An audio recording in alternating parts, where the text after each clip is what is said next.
What? It's alright. Been outside all day. I spent time with my children. You know what I mean? My children helped me pass out this paperwork. You know what I'm saying? It's the CTO, the Challenge Tyrants Organizations.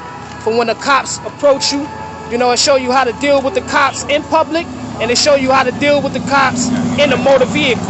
Okay, cops is limited to what they can do to a person, all right, or a citizen. So as you can see, we got it. We got it. We on deck, baby. Niggas got their memos, as you can see. We on deck. Let you know, niggas got their memos.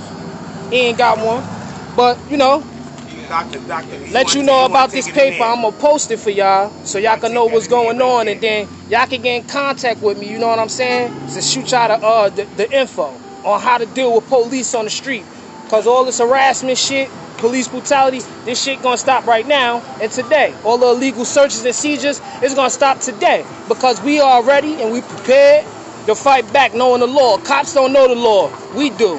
Cops work for us as public servants. All right, we the bosses. Know that.